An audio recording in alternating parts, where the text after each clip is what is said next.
falar um pouco sobre o que seria o olho, né, o aparato ocular. O aparato ocular, obviamente, é formado não só pelo olho em si, mas senão pelos seus nervos, suas artérias. E a gente também vai falar um pouco sobre via óptica, músculos extrínsecos do olho, certo? E um pouco de aparato lagrimal, tá? É uma aula até que é muito além do que geralmente se pede. Às vezes, por exemplo, aparato lagrimal não cai muito, e algumas outras coisas que vocês vão ver aqui. Eu vou direcionando vocês no que vocês necessitam saber, sim ou sim.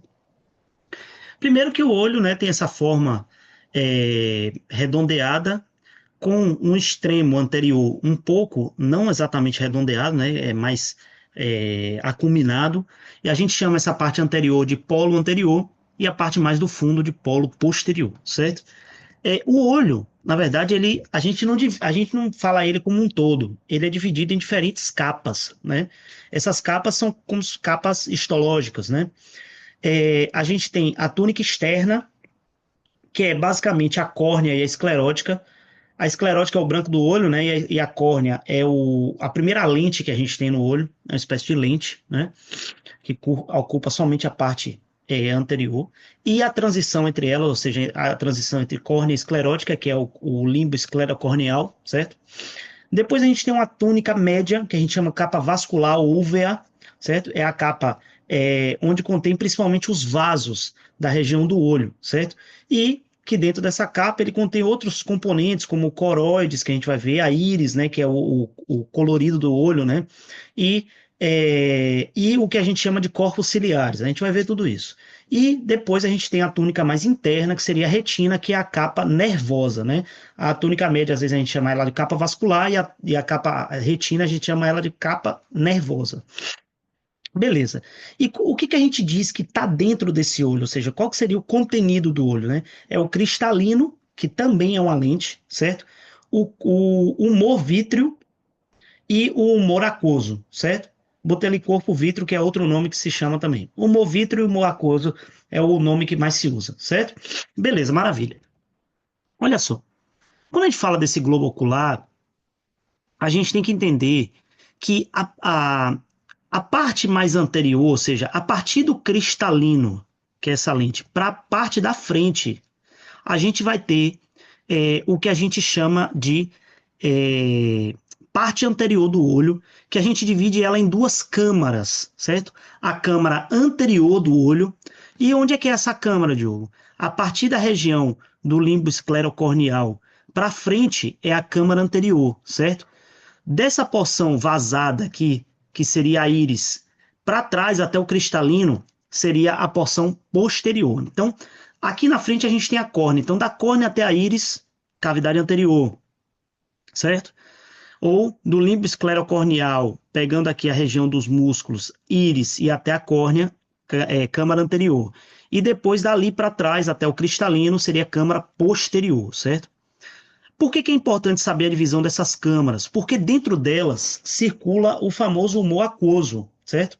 O humor aquoso, ele é um líquido produzido pelo aparato ciliar, que a gente chama, que está nesse ângulo, ou limbo esclerocorneal, e os músculos que estão ali, ele possui dentro dele o que a gente chama de processos ciliares, que são produtores desse humor aquoso.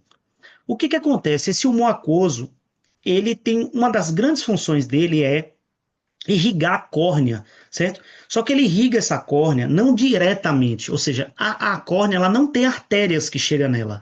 Ela tem um humor aquoso, por um lado, que irriga ela desde a câmara anterior para frente, ou seja, aqui por dentro, através da osmose, dos componentes que ela precisa.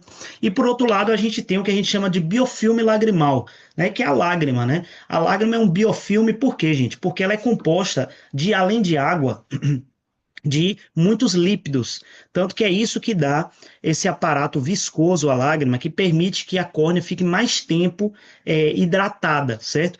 Então, é uma outra forma que a gente tem de hidratar a córnea. Essa pergunta, apesar de parecer uma coisa, sei lá, meio muito oftalmológica para anatomia, ela é muito perguntável em prova, certo? Como se irriga a córnea através do mucoso do biofilme lagrimal, certo?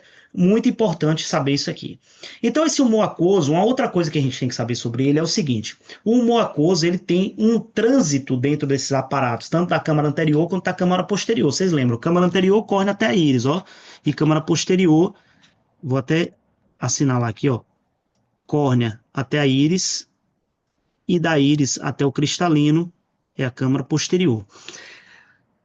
Gente, essa câmara, a partir do limbo esclerocorneal, que a gente vai ver com mais detalhes até agorinha, né?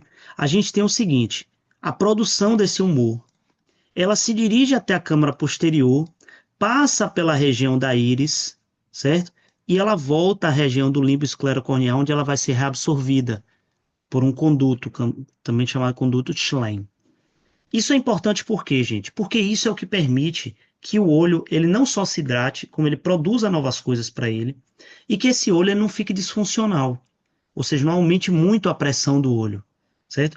Às vezes, quando o conduto de Schlein ele é defeituoso, a pessoa produz o quê? Glaucoma, né? Que é o aumento da pressão ocular, da pressão intraocular, que a gente chama PIO, né? Pressão intraocular. Então, olho com isso, que isso aqui é um detalhe importante, né? Isso aqui é um detalhe importante. Maravilha. Então, isso aqui é mais que nada uma besteirinha aí para você dizer como é que o olho tá. Ele seria muito parecido com como é que é a Terra, né? Tanto em relação aos polos, centro de rotação, meridiano, equador, né? E aí a gente vem dividindo esse olho, né? Como a gente tinha falado, o olho primeiro ele tem uma capa externa, que uma parte é o branco do olho e outra parte é a córnea. O branco do olho a gente chama de esclerótica. A esclerótica ela compõe a maior parte da capa externa do olho, certo? E ele é composto basicamente de um tecido mais fibroso, né, mais resistente, o que permite que dá o formato do olho em grande parte, certo? Essa, essa esclerótica, ela tem uma abertura anterior, certo?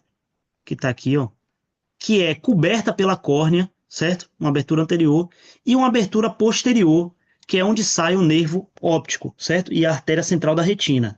Então, que é mais ou menos onde ficariam os polos, o polo anterior e o polo posterior do olho, certo? Por que que isso é importante? Porque tanto para a parte da frente quanto para a parte de trás são dois lugares anatômicos importantes, tá? Importantes. Atenção que você que é de Anato A e Anato B e na UNLP, existem preparados específicos de olho. Na UBA, eu não lembro se tem preparado de olho. Da última vez que eu fui lá no Museu de Anatomia, não tinha preparado de olho. Mas pode ser que tenha por aí, inclusive nas cátedras, não sei. Com relação à esclerótica, então, ela é o que recobre, na frente é córnea, ou na frente é córnea, e o que vai passando da córnea lateral até lá atrás é esclerótica. É a maior parte da capa externa, certo? Lembre que ela está coberta pela córnea pela frente e por trás nervo óptico e artéria central da retina, certo?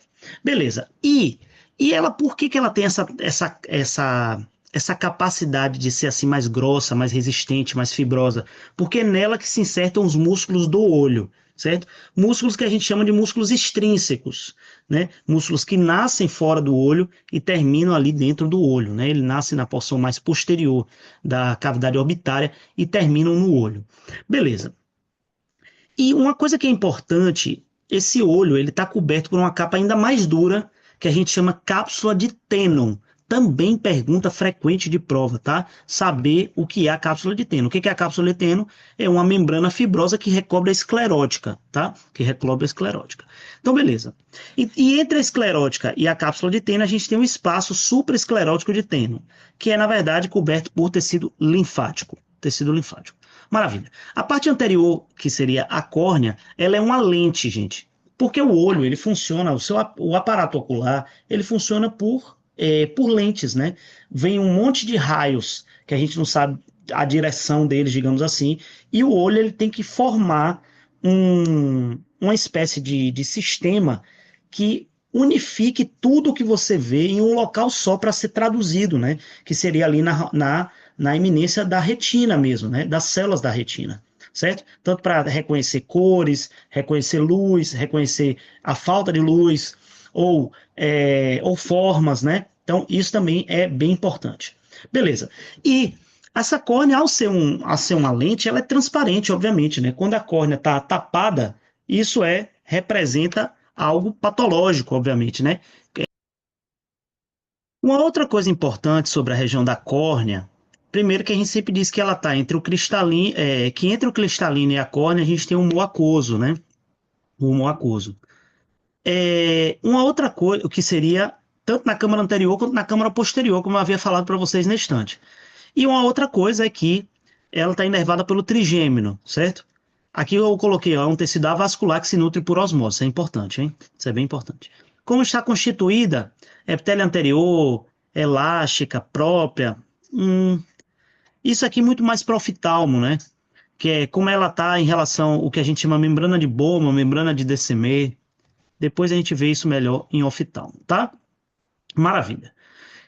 Quando a gente fala também da capa externa, entre o que seria a esclerótica e a córnea, a gente tem o que a gente chama de limbo esclerocorneal, certo? Esse limbo esclerocorneal, aqui, ó, aqui seria a córnea, aqui seria a esclerótica, e entre os dois eu tenho um tecido um pouco diferente, certo? Esse tecido, ele vai ter um espaço aqui nele, ó, bem aqui no limbo, que a gente vai ter uma parte do que seria os corpos ciliares, aqui, ó, nessa imagem aqui de baixo a gente vê, certo? Aqui o ângulo. E o sistema que a gente chama sistema de drenagem através do conduto de Schlenk. O que eu falei para vocês.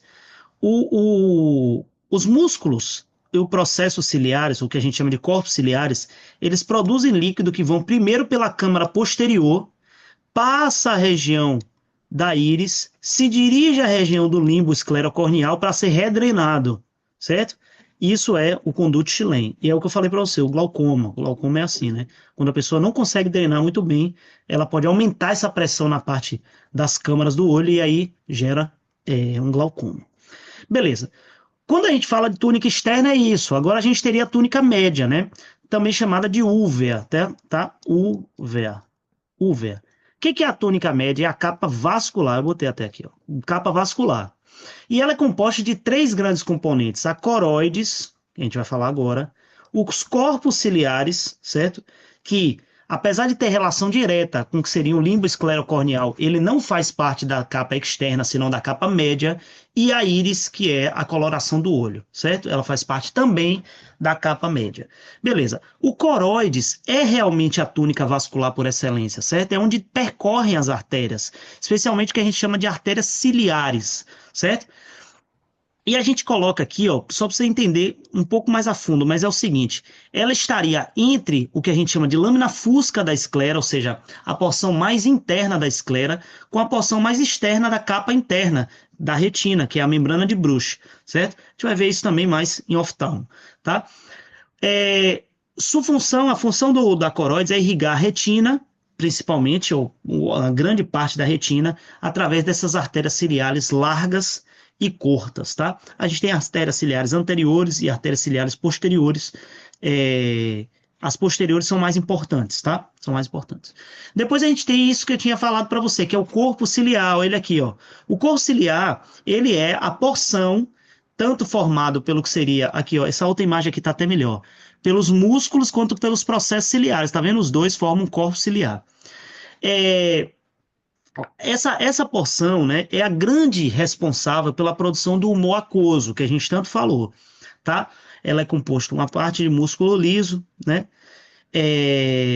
Permite também que, além da produção, através do processo ciliares, ele tem o que seria a acomodação do cristalino. O cristalino se acomoda de acordo com a quantidade de luz que entra, né, gente? Como a córnea, apesar de ser uma lente, ela não é ajustável, alguém tem que ajustar. Você vê que se você mete uma luzona dentro do olho, a íris diminui o tamanho. Isso por quê? Porque o cristalino está alterando o seu tamanho, o que acaba regulando esse espaço, né? Porque a pupila, né? A pupila, que é a porção central que a gente vê na íris, né? Ela nada mais é do que um buraco, digamos assim, né? É um buraco. E esse buraco que tem ali, você vê que ele fica menorzinho, uma pupila bem pequenininha, ou uma pupila dilatada, né? Por exemplo, quando você vai fazer aquele exame oftalmológico, você bota aquela gota que parece um perfume que bate no olho, né? Você vê que ela dilata. Então, isso é o cristalino alterando o tamanho da pupila, certo? Beleza. Então, o músculo liso que está na região do corpo ciliar é que é o responsável por isso. E ele está onde, gente? Na túnica média, certo? Então, não esqueças. A túnica média é composta de três grandes componentes: o coroides, que é a túnica vascular por excelência, com as suas artérias ciliares, o corpo ciliar e a íris, tá? O corpo ciliar, a gente diz que ele tem duas grandes porções, uma porção mais anteriorizada e uma porção mais posterior. A porção mais anterior é o que a gente chama de pars plicata, certo? Pars plicata, beleza? Que são diversos vasos que tem ali dentro dessa região e que produzem esse humor aquoso, principalmente, permitem, né, a vascularização para a produção, que se inserta nessa região do ângulo que a gente falou, que é o que a gente chama de zônula de Zinn, tá? Apesar de ter o nome do conduto, é conduto de Schlenk, o nome da zona é zona de Zinn, tá? E além da parte anterior, que seria a pars plicata, a gente tem uma parte mais posterior, que é a pars plana, tá? Que é uma região que tem tanto vasos quanto um epitélio, que pode ser um epitélio pigmentado ou não pigmentado, tá? Não importa agora tanto detalhe isso, é mais importante você saber que existe uma parte anterior plicata e uma parte mais posterior, que é a pars plana, certo? Pelo menos para anato. Íris, né? É a membrana coloreada, é um epitélio que está coberto de melanocitos, né? Que é um tipo de célula produtora de pigmentos, né? E uma coisa interessante que eu queria dizer para vocês sobre a pupila é o seguinte: tá vendo todas essas áreas aqui, essas deformidades que existem aqui dentro da coloração do olho? Isso tudo é irrigação, gente, são vasos, né? Esses vasos é que permite que cada pessoa tenha uma íris de um jeito diferente, com um olhar para exemplo, que tem algo mais profundo ou algo um pouco mais superficial, né? Esses diversos vasos é que dão esses aspectos diferentes ao que seria a íris, tá? Beleza, também tem um tecido conectivo, um músculo liso, né? Que tanto faz o esfíncter, que é para diminuir o tamanho da pupila, a parte dilatadora está inervado pelo sistema. Na conjuntiva, a gente tem três porções dessa conjuntiva. A porção mais inicial, que a gente chama de bulbar, certo? Bulbar. Depois a gente tem a conjuntiva palpebral, que é a relação direta com a pálpebra, e a relação direta com o ângulo, que a gente chama de fornix, certo? Fornix, ou fundo de saco, ou fundo de saco. E a cápsula de Tenon é aquilo que eu falei para vocês, é a membrana fibrosa onde se insertam principalmente os músculos do olho, né? Músculo do olho. Olha só, sobre a irrigação do olho, é muito importante entender a irrigação da córnea primeiro, né? Essa sim é bem importante. E depois, a irrigação do olho é uma irrigação complexa, mas olha só, as artérias do globo ocular, elas derivam da artéria oftálmica, certo? Que é uma rama da carótida interna. Interna. E quais são essas principais artérias? A central da retina, as ciliares posteriores, que tem curtas e largas, a gente viu, ciliares anteriores e artérias conjuntivais, certo? Gente, eu levaria só os nomes, tá? Não precisa saber tantos detalhes sobre elas, beleza? Venas, a gente tem diversas, mas a gente tem a vena central da retina, orbitárias, vorticosas e ciliares, também até bem parecido com o que seria o sistema arterial, tá? Essa aula de via óptica, a gente vai deixar ela separada, tá bom?